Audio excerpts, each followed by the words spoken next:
strong values. Sticking to them and maintaining them is the key to success. That's what I've already learned from Mitch Hahn. Welcome to the session, Mitch. How are you? I'm fine, thank you. Thank you for inviting me on, Emmett. Happily doing so indeed. Thank you very much for your time. Let's go straight into it. Mitch, tell us a bit about your business and the kind of service you provide. We are a chartered accountancy firm based in London, but we really focus on the advisory side of things. So our Mhm. speciality is to advise business owners on how to achieve their goals and dreams, I would say.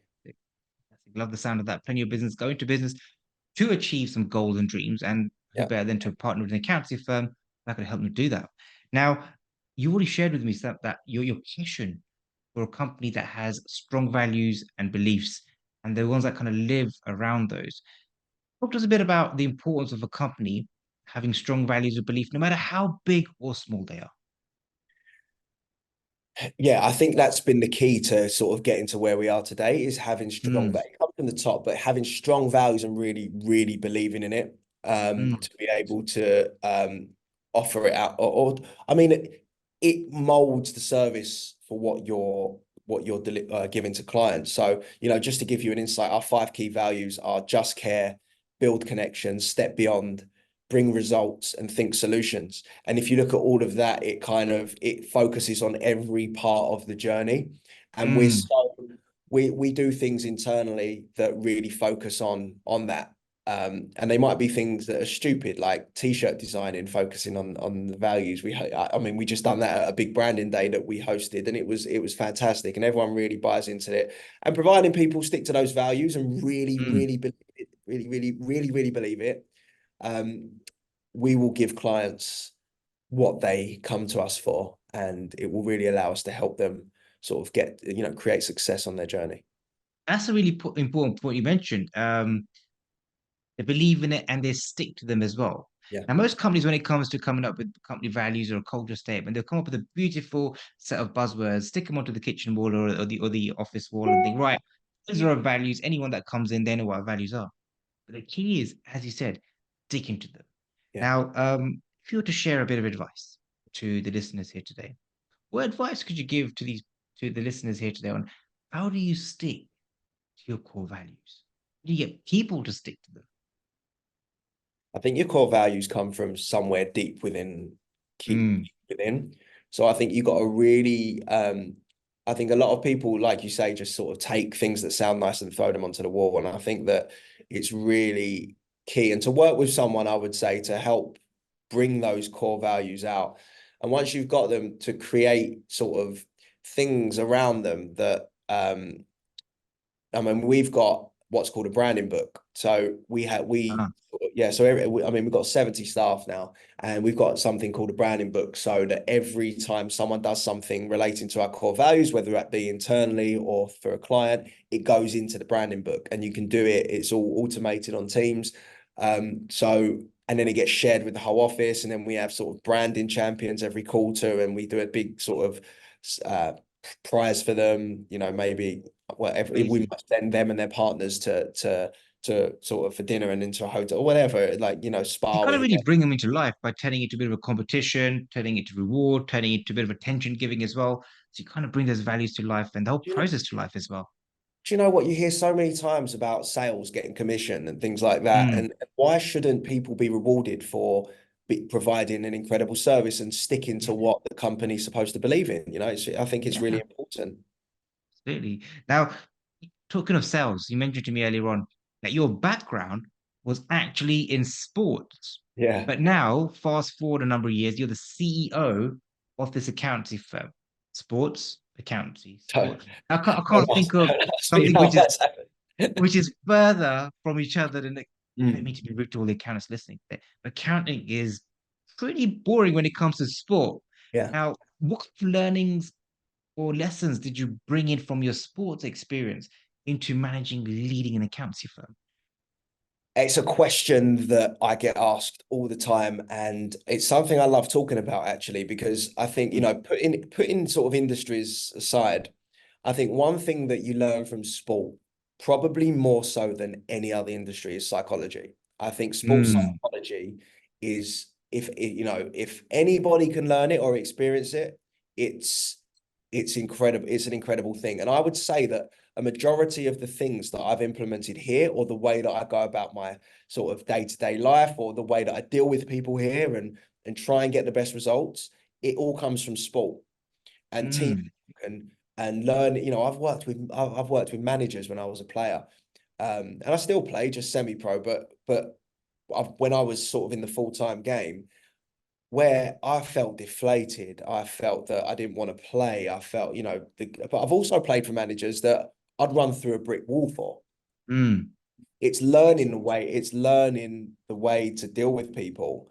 Uh, yeah, and I think also when things go wrong in sport, there's a lot more pressure, I would say, because you're dealing with, fans as well. And you are. so things like the psychology element, I would say, is the biggest learning factor from going from sort of one industry. And it's not just the industry, it's day-to-day life, I think. Yeah. Huge lessons in sport. I mean, I think there's a saying out there: how you play your sport is how you reflect in your business and your life, isn't it? Yeah. Yeah, I absolutely agree with that. And I think that I think resilience is key in sport as well. I think the Mm, amount of times that I've played in a game and been 2-0 down and won 3-2 and vice versa. And I think that, you look at the mindset of athletes, the successful athletes, the Ronaldos, the Michael Jordans. It's there. yeah. It's in. I mean, I don't know if you've seen the documentary of Michael Jordan, but No, I it haven't. No. honestly, it's incredible just to Okay. see the What's it power. called? Just for the sake of people knowing to I listen to it. don't know. Just You search know, like search somewhere on Michael. Netflix. Okay. Just search What? Michael Jordan on Netflix. I can't remember what it's called. It might be called the Last Dance. Last dance. Okay. Yeah, it's incredible just to see the power of his Mm. mind to be able to do what he did.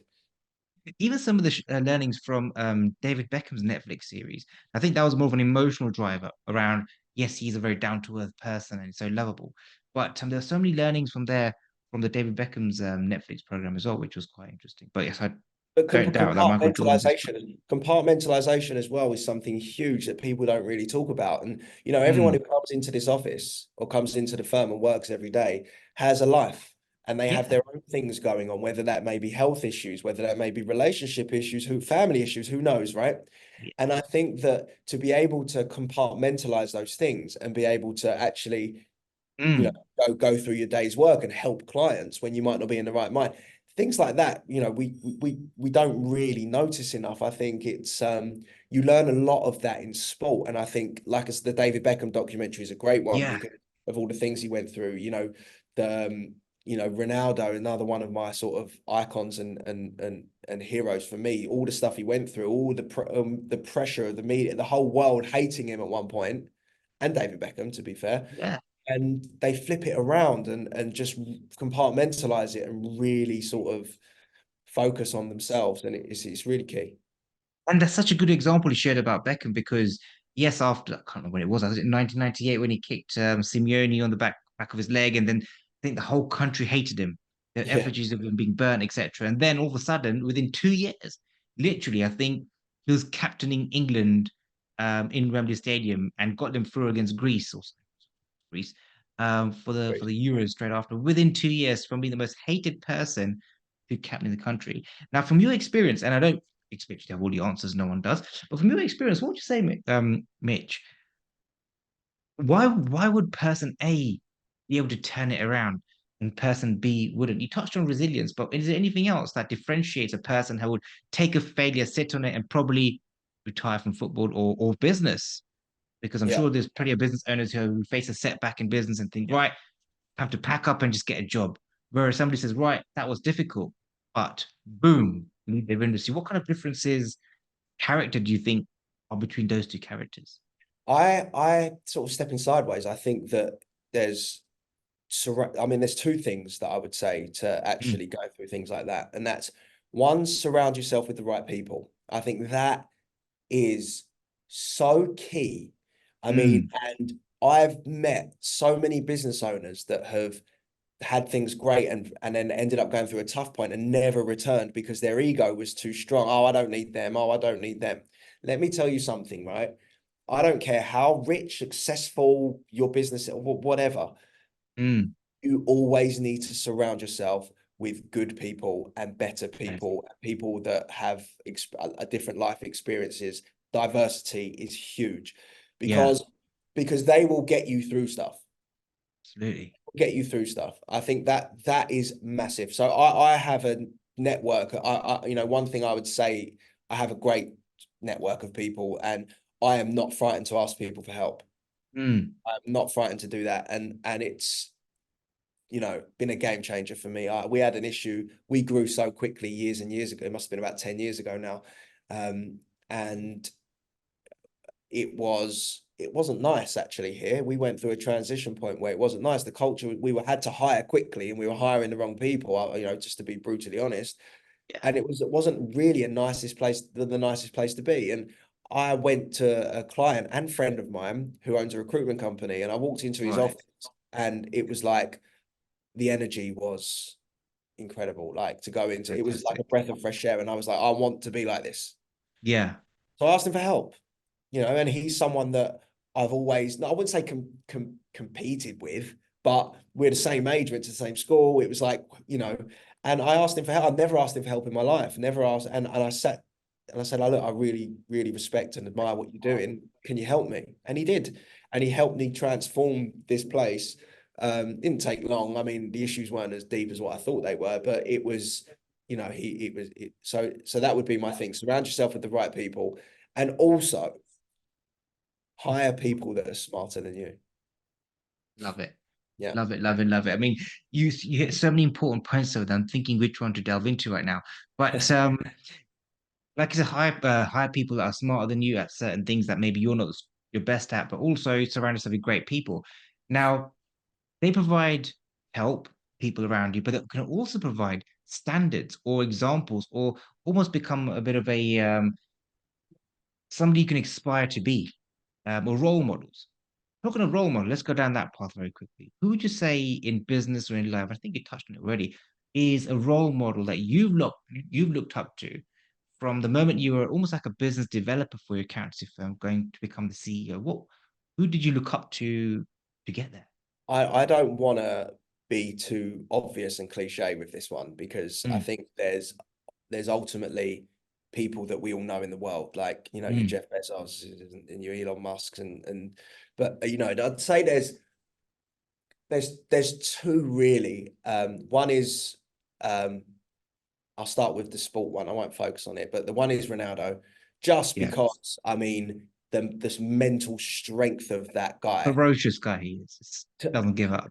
like, I don't know if you've seen his body at his Oh age. my God, It, 8 pack or 10 pack? I don't know. I've lost count. it's to be able to do what he's doing at his age, and maintain that level of performance Mm, for that long, knowing the intensity of sport, from failing in it myself, to be fair, it's unbelievable. So I am a big admirer, and he's a role model. Um, yeah. in business, I'd say Elon Musk, and let me tell you Okay. why. Elon Musk, because I mean, there's a lots of controversy around Elon Musk. I appreciate that, but my admiration comes from his perception of realism.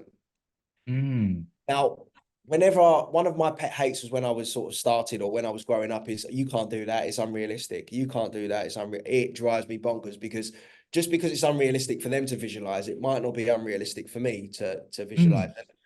And um, someone like Elon Musk, he has no perception of realism. He literally grew up wanting to put humans on Mars. mm. And I mean, I look at that and be like, oh, that's not realistic. He's never going to do. I think everyone does that. Yeah. He genuinely believes it, and he will do it, and he is going to somehow find a way to do it, or he's going to give it the best. But I love the fact that he doesn't believe that anything is unrealistic, and he's prepared to do something to achieve Mm, something. And I love that as well. And even the electric side of things as well. What, you know, like I said, there's controversy around him and his things that he does, but the yeah. fact that he in his head, he wanted to turn the whole world electric, and he's literally given it his best shot, isn't he? I mean, it's He's he's changed the way people drive, basically, hasn't he? A bit like a the inventor of obviously Apple iPhones, Apple phones. Who's the guy that I keep Steve forgetting his name Jobs. now? Steve Jobs. Right, Yeah. literally puts the whole world on your phone. There's nothing you can't do on your phone. I just think Same with Elon Musk. Like, your driving is a whole new experience. it's mindset. It's all mind. It's literally all mindset. And for me, there's like there's like seven key areas of success, and one of them is mindset and goals, and that was where it starts. And I think if you have that You just mind, give another reason to catch you for another podcast. 7 years of success. I'll probably bring you on for another do time you on want me that to, front do of you want me to, do you want me to tell you them now? Go on then. Let's create a teaser. What are these 7 key So areas of there's success? mindset and goals, which we just touched on with Elon Musk, purposes and Yes, values, sales and marketing, profitability and cash flow, team and culture, systems and processes, and data and reporting. I think you get love those it. key areas done, you're good. But I think yeah, Elon Musk, his mindset the role model is there for that. Amazing. Love it. I mean, plenty of important areas there today. But what I'd like to do is wrap up on introducing or saying to you, or putting you on the spot. I'm going to mention 5 words or 5 phrases. And what I'd like you to do, say the first phrase or first word that comes to your mind. So it'll be quite a quick fire round. Does that sound okay? First word that comes to my First mind. word or first phrase or first bullet point that comes to your mind. So it'll be quite a Okay. quick fire round. So I'll say X, you say what? I'll say Z, you'll say ABC, or whatever it is. This is just to put you Okay. on the spot kind of thing. Yeah. Awesome. Cool. So we can wrap up with this. The first word is actually, you mentioned 5 values of 5 values of your business. What's your best value? The most Just profound care. value to you? They're all Trust and care. valuable. Just care. Just care. Love it. Next word is innovation. Technology. Gen Z. Don't know. Rubber ducks. Bath. Sales. Marketing. And mindset. Matters. Love it. Absolutely fantastic. Now, final question I'd like to ask you before we move on. Now, you've in business, there are plenty of challenges. We'll go through challenges. The challenges will help us grow. But looking ahead in your business over the next 12 months, what would you say is the biggest challenge? Forgetting all the economy and political side aside, we can't really influence or change that. But in your business, what would you say is the number one challenge you guys would have to overcome to keep you firing in the direction you want to go? I think there's challenges every day, but I think that it's a good question. I think this it's the same challenges for every business. I think accountability is Mm, always a challenge. I won't say it's a problem. I'll say it's always a challenge. I think challenges are good, and I think it's key momentum. yeah. Momentum's. I think to maintain the momentum that we're at for the whole period of time is always a challenge. And we've set ourselves some quite audacious goals for the next sort of we're in the next year, but sort of for this financial year. So I think it's maintaining the momentum will always be the biggest Mm, challenge. It's like, that's it's like going to the gym every single day and staying in the same physique for the whole yeah. year. It's not easy. That's why people fluctuate. But that's the biggest challenge. And listen, challenges are great, right? You Yeah. have you have to have It's what challenges. creates us, isn't it? It's what helps us grow. Without any challenge, you can't stretch yourself to grow. Right? A bit like the gym. If you don't lift heavier weights, you can't get bigger muscles. If you didn't have challenges or problems or hurdles, then I might as well just stop doing what I'm doing. Exactly. Unfortunately, we're going to stop it right over here. We can go on for hours and hours and hours. Plenty of amazing things you've shared here today. Mitch, you've been fantastic. Hopefully our paths cross again in the future, maybe for your 7 points of success. Have a wonderful afternoon. Look after yourself and speak to you soon. Thank you, Amit. Thanks for having me on. Pleasure.